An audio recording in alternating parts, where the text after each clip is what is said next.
आज मैं श्रीमद् भगवद गीता के 18वें अध्याय के श्लोक नंबर 48। सहजम कर्म कौन्तेय स्वदेशमपि न त्यजेत सर्वारंभ दोषेण धूमानग्निरिवावृता। ये कहने का मतलब है दोष युक्त होने पर भी सहज कर्म को नहीं त्यागना चाहिए, क्योंकि धुएं से अग्नि की भांति सभी कर्म किसी न किसी दोष से युक्त है। कर्मों का त्याग मत करें। ऐसा लोग सोच सकते हैं कि ये काम करने में भी खतरा है, इसमें भी दोष आ सकता है, इसमें पाप लग सकता है, इसमें ये हो सकता है, इसमें हर समय अगर डरे डरे रहेंगे तो कोई कर्म ही नहीं कर पाएंगे। कर्म तो आपको करना ही है, आपको सुरंग में से गुजरना है, लेकिन बचते बचते चलना है, बचते हुए बचाते हुए। सबको बचाइए और खुद भी बचिए, इस तरह से आपको जाना है। लेकिन आपको सहज कर्म का मतलब यहाँ गीताकार ने व्याख्या में लिखा है, प्रकृति के अनुसार शास्त्र विधि से नियत किए हुए जो वर्णाश्रम के धर्म और सामान्य धर्म रूप स्वाभाविक कर्म हैं, उन्हें हम सहज कर्म कहते हैं। इसको आप इस तरह से, मैं एक उदाहरण द्वारा इस चीज़ को समझाने की कोशिश करूँगा कि सहज कर्म क्या है। एक सच्ची घटना के माध्यम से, जब आजकल के जैसा यातायात का साधन नहीं था और सब जगह स्कूल कॉलेज नहीं हुआ करते थे, पुराने समय की बात है, उस समय लोग पढ़ने के लिए काशी जाया करते थे। काशी को विद्या का केंद्र, ज्ञान का केंद्र माना जाता है, तब भी था, आज भी माना जाता है।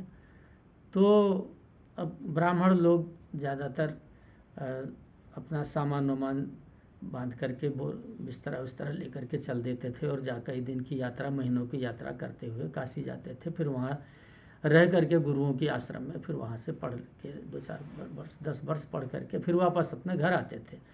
तो इसी तरह से एक ब्राह्मण कुमार काशी में विद्या पूरी करने के बाद, विद्या अर्जन करने के बाद वहाँ से जब वापस हुए तो अपने घर जा रहे थे।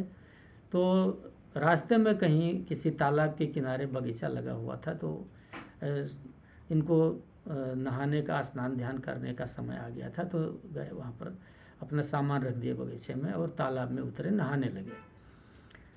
तो जैसे ही वहाँ उसमें तालाब में नीचे उतरे, नहाने को शुरू किया, वैसे ही देखा कि एक बिच्छू पता नहीं कहाँ ऊपर से करार से कहीं गिर गया होगा पानी के बहाव में। पानी, क्योंकि चारों तरफ से पानी आ रहा था, बह भर करके नालियों में से पानी उस तालाब में गिर रहा था। तो कहीं से बहता हुआ आ गया था, तो वो छटपटा रहा था। तो इन्होंने क्या किया कि ऐसे अंजलि में बिच्छू को, ऐसे पानी सहित बिच्छू को उठा करके और यूँ बाहर की तरफ उलीच दिया, फेंक दिया। तो इनका उलीचना, बाहर फेंकना और बिच्छू का डंक मारना भी साथ साथ हो गया। बिच्छू तो बाहर गिर गया, लेकिन ये तो अपना हाथ पकड़ के बैठ गए, कहने लगे बाप रे, तो बिच्छू ने हमको तो इस तरह से डंक मार दिया। तो खैर अब थोड़ी देर उसके बाद में फिर पानी में उतरे और फिर नहाने लगे। तो फिर क्या देखते हैं कि वही बिच्छू शायद रहा होगा कि उसी फिर नाली में से बहते हुए फिर आ गया, फिर पानी में गिर गया और फिर वो तड़पने लगा। तो इन्होंने फिर आओ देखा न ताओ और अपना दर्द भूल करके और फिर ऐसे पानी सहित बिच्छू को उठाया और फिर बाहर फेंक दी। बिच्छू ने फिर उनको डंक मार दिया। तो ये दूसरी बार की घटना हुई। तो इन्होंने कहा नहीं, ये तो बात ऐसा तो नहीं होना चाहिए, मैं तो इसको बचा रहा हूँ और ये मुझे ही डंक मार रहा है, ये तो कैसे ठीक है, ये तो तरीका ठीक नहीं हुआ। तो फिर किसी तरह से नहाया हुआ है, कपड़ा बदल करके फिर जैसे अपना धोती लेकर के जब फिर उसमें गए तालाब में और फिर उसको धोने लगे, तो देखते हैं फिर वो बिच्छू उसी में पड़ा हुआ और फिर तड़प रहा है। तो ये अपना वही करार पर बैठे बैठे इसी तरह से पानी में हाथ डाले और उसी तरह से बिच्छू को फिर निकाल के बाहर फेंक। फिर बिच्छू ने इनको डंक मार, 3 बार डंक मार। इन्होंने 3 बार उसको बचाया, 3 बार डंक मारा।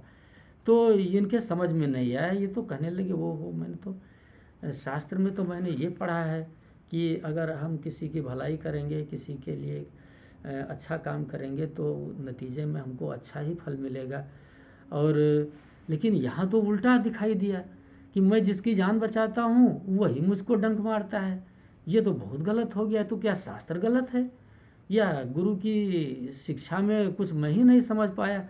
तो इनके मन में संदेह उठा कि भाई ये तो बात नहीं बनेगा, मैं घर जाके क्या करूं अभी से, जब अब इसका तो उत्तर तो मुझे कहीं ना कहीं ढूंढना है, फिर गुरु के पास ही लौट चलता हूँ।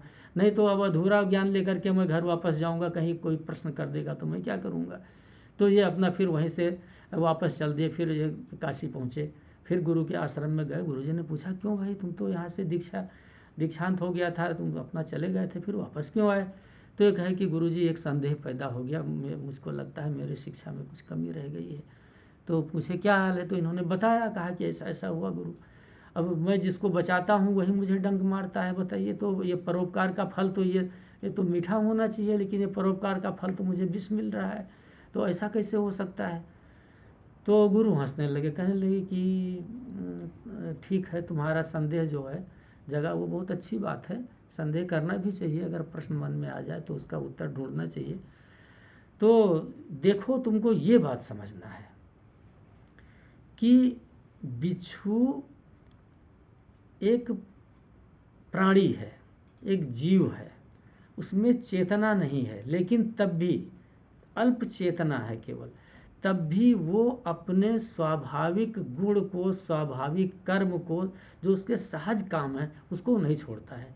उसके सहज कर्म क्या है कि उसके वंश में उसको सिखाया गया है, बताया गया है, चलन है कि तुम जिसके भी संपर्क में आओ तुरंत अपना डंक मारो, वहाँ उससे बचने के लिए तुम तुरंत डंक मारो। हो सकता है कि वो तुम्हारा शत्रु हो, तो तुम पहले ही जैसे किसी के संपर्क में आओ डंक जरूर चला दो। अगर तुमको अपना जीवन बचाना है, जीवन रक्षा के लिए, तो पहली आवश्यक शर्त है तुम्हारे लिए कि डंक मारना। तो ये उसको सिखाया, उसके उसके क्या कहते हैं, उसमें एक वंशानुगत धर्म उसका है। तो इस वंशानुगत धर्म के कारण तुमने जितनी बार उसको छुआ, वो तुमको उतनी ही बार उसने डंक मारा, तुम जितना भी उसके छूते वो उतनी बार तुमको और डंक मारता है। तो कहने का मतलब है कि वो अपना स्वाभाविक कर्म नहीं छोड़ रहा है किसी भी कीमत से।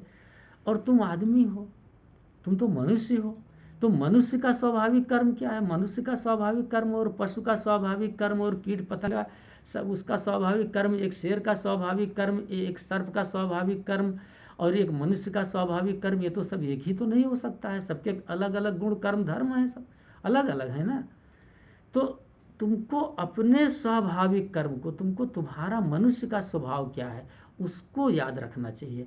तो यदि उसका स्वाभाविक कर्म, उस बिच्छू का स्वाभाविक कर्म किसी के संपर्क में आते ही अगर डंक मार देना है, तो तुम्हारा भी स्वाभाविक कर्म है, मनुष्य का स्वाभाविक कर्म है कि किसी को भी जब संकट में पड़ते हुए देखो, किसी की जान जाते हुए देखो, तो उसकी प्राण रक्षा करना तुम्हारा भी धर्म है। ये तुम्हारा वंशानुगत धर्म है, ये तुम्हारे जीन्स तुमको बता रहे हैं, ये मानवता तुमको बता रही है, क्योंकि तुम मनुष्य हो।